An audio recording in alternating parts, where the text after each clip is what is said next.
Hey guys, and welcome to Talking About It. I'm Evelyn.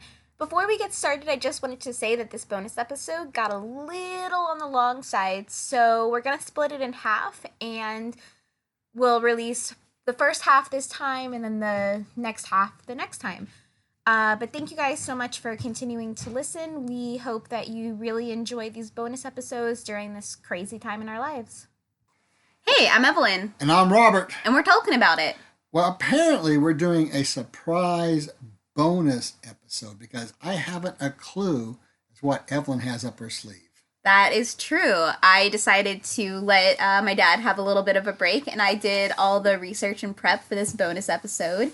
And we decided that I would keep it a secret from him and just have him react in real time to the information I have. So are we sure we're doing Tolkien and not Harry Potter? That's a great question. We are not doing Harry Potter. Okay. Yet. No, what we're going to be doing is we're going to be talking about one of the few confirmed stories of Norse mythology that we know for a fact influenced Tolkien. Okay. So a little bit of a background is a lot of scholars theorize different stuff that had an influence on Tolkien, but there's very few confirmed things that we know had an influence on him. But this is something that he has admitted was a source of inspiration for him. It was one of his first foreign language stories that he ever read. And it's something that he actually did a new translation of himself. Okay. Do you have any idea what it could be? Is it Beowulf? It is not. That's going to be something else we'll talk about, though. Okay. It is the Volsung Saga. Oh, okay. Yeah. So, for those who don't know, the Volsung Saga, or the Saga of the Volsungs, is a late 13th century Norse myth / history that was written in the Icelandic language. Yeah. Are you familiar a little bit with it, or? I'm familiar with a little bit of it. I haven't looked at that stuff in a long time, though. So I'm like really into Norse mythology, so I dove right into this. I was really into it, and it's long. It's split into 3 main sections. However, the third section is 3 times longer than the first 2 sections combined. Okay. And most people consider it a different saga altogether. So while I'll mention it, I'm really only going to focus on the first 2 sections. Okay. So this is not Elmer Fudd singing "Me and My Magic Helmet," right? No, it is not. Okay. So the Volsung Saga itself is the tagline is, it's the story, the origin, and the downfall of the Volsungs. Volsungs themselves are the ancestors and descendants of this character, Volsung, who, even though he's the main character, is only in it really for a short time. Okay. So the saga starts with his ancestors. So Volsung in Norse mythology was the son of Rerir. Rerir? Oh my gosh. Rerir? I should really know how to pronounce this.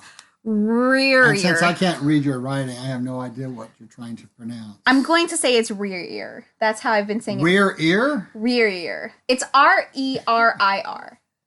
Okay. So Rerir, who himself was the son of Siggy.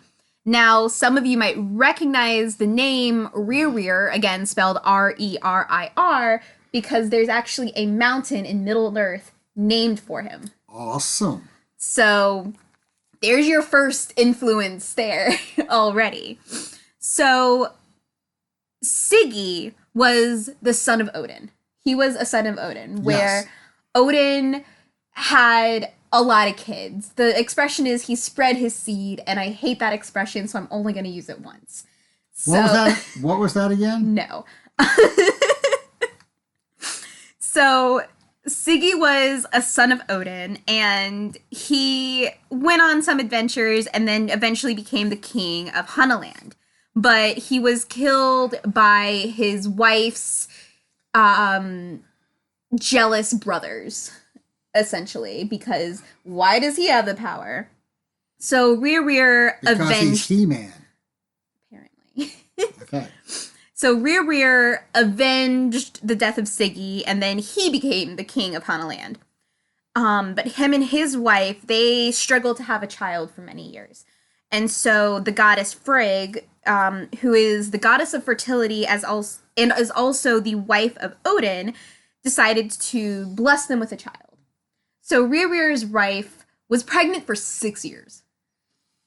That sucks.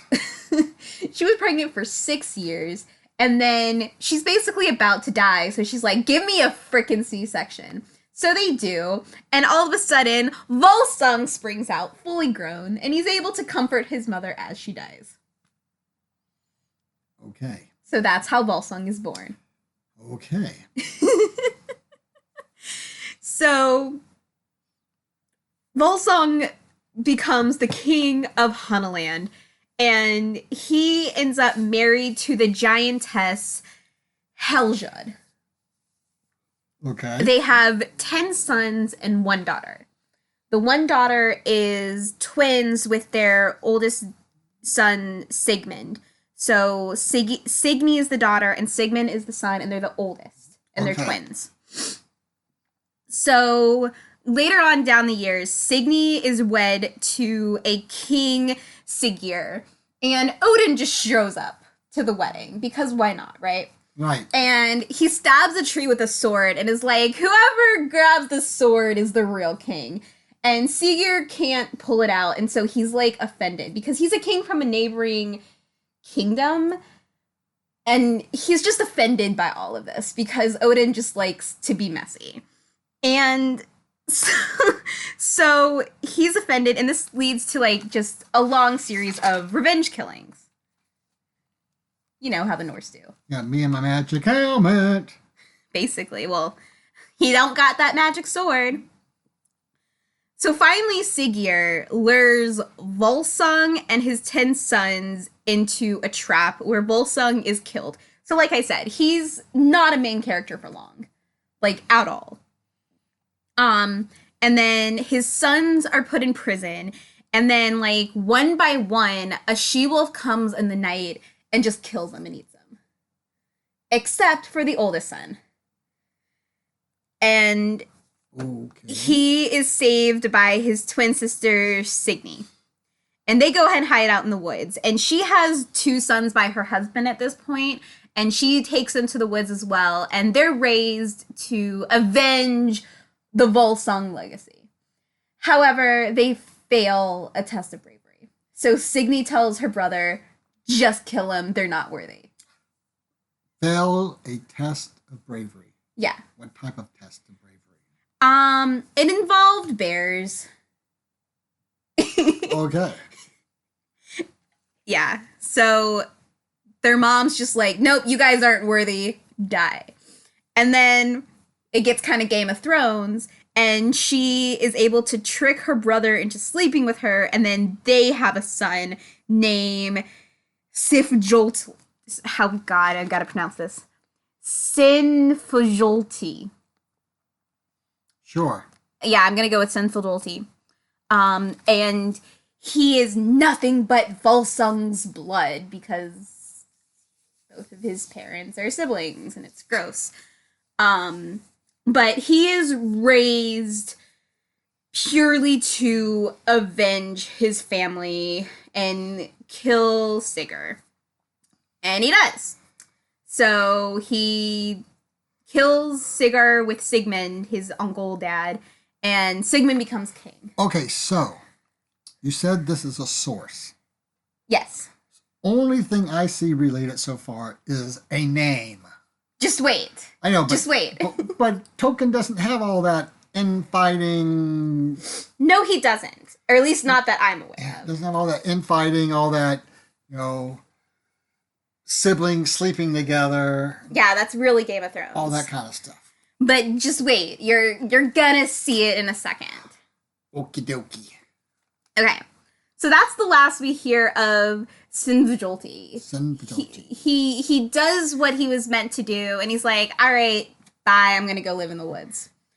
So Sigmund then marries Hjordis, who's yet another princess, and the suitors she rejected are like, screw this guy, we're gonna go try to kill him. So a war breaks out. And this war breaks out because why not? And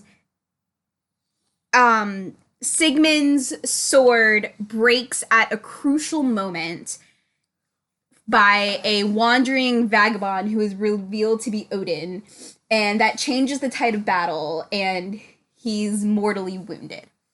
His wife finds him in the like dying, and he gives her the shards of his sword, prophesizing that they will be reforged for their unborn son. Okay. See what I did there? Yeah, I see what you did there. We'll be getting to that, folks, later on in Lord of the Rings. But that's a thing that happens, basically. Spoilers. Alright, guys, so this is the part where we're going to go ahead and stop this bonus episode. The next bonus episode will be the finale of at least what I go over for the Volsung saga.